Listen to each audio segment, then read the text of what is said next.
So today is day 6 and finally sisimulan na natin yung furniture project natin dito. So i-flip ko siya.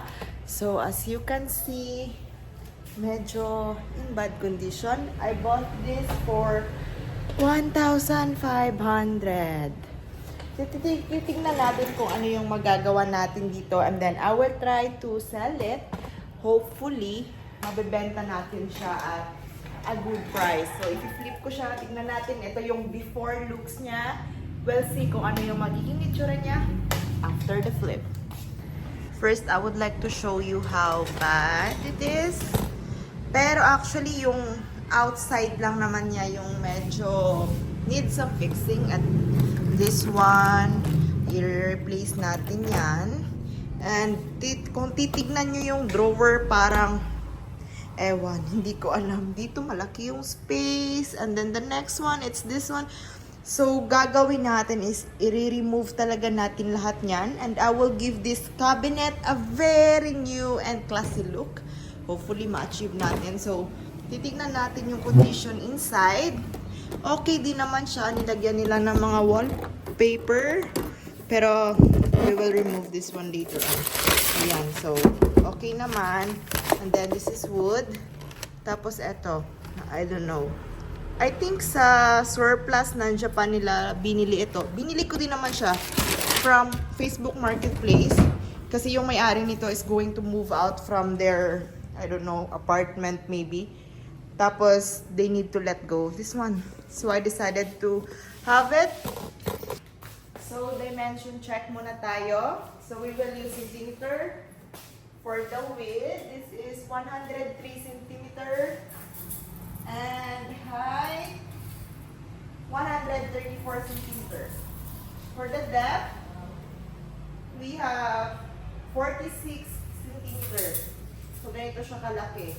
And it has 1, 2, 3, 4, 5, 6, 7, 8 drawers. So, actually, malaki-laki din naman siya. So, let's see if kaya ba natin tong gawing mas better than this one. So, let's go! So, since first time ko itong mag-flip, pero nakapanood na din ako ng mga ilang flippers. So, I learned from them. At yung pinaka-first nilang ginagawa, of course, they need to ayusin muna lahat ng dapat ayusin. So, I will start by taking off the drawer handle kasi hindi ko siya gusto. I will change that for sure. And then, aayusin ko yung taas and we'll check kung meron pa tayong mga aayusin sa drawers niya. But so far, meron ako nakitang isa. And then, the rest will follow. So, I will start by removing this one. So, isa din sa mga challenges natin, wala pa akong masyadong tools talaga. I am starting with whatever I have here or whatever my uncle have here. Ito yung mga gamit ko. Sa uncle ko lahat ito. Like this one. That's a good thing na meron siya. Kasi mahihiram ko. And I'm allowed to borrow it. So, let's remove this one.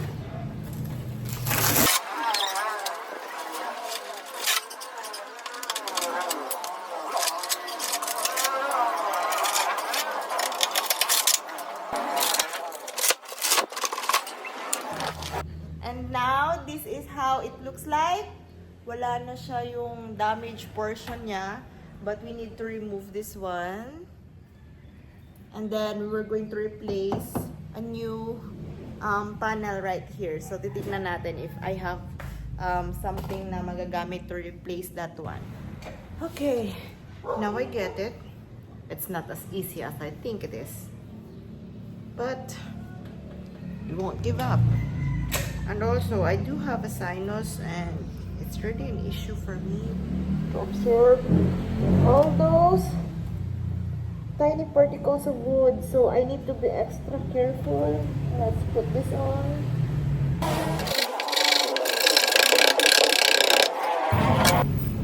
This is really hard.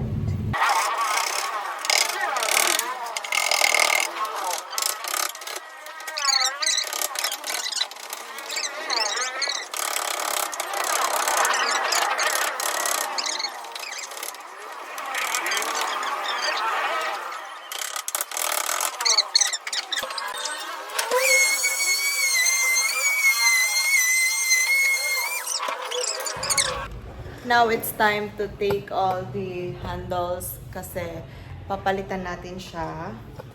It's not good, right? Diba? Ang pangit niyang tignan. So let's go ahead and take them out. One by one. I'm using my knife here. I hope this helps.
So, hindi nga natin natapos yung cabinet. Pero at least naman, no, may progress na ako. Kasi ang cabinet na yon, it's been sitting there for around 2 weeks na ata.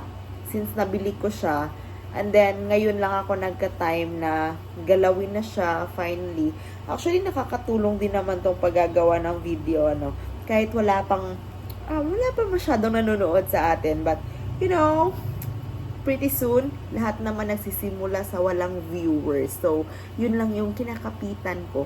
Lahat, wala naman sigurong YouTuber na gumawa ng first video tapos sumikat, 'di ba? So, everybody starts from the bottom. And, yun lang. Nakaka-amaze lang din naman kasi china-challenge ko yung self ko to make a video every day. So, I have to think na ano yung gagawin ko today. So, it's not just making videos. Parang, nacha-challenge din ako to live my life to the fullest. Especially this one. Ito kasi yung hilig ko talaga. Yung crafting, yung turning trash to treasure. So, might as well share it with you guys. So, I hope that you will be with me in this journey.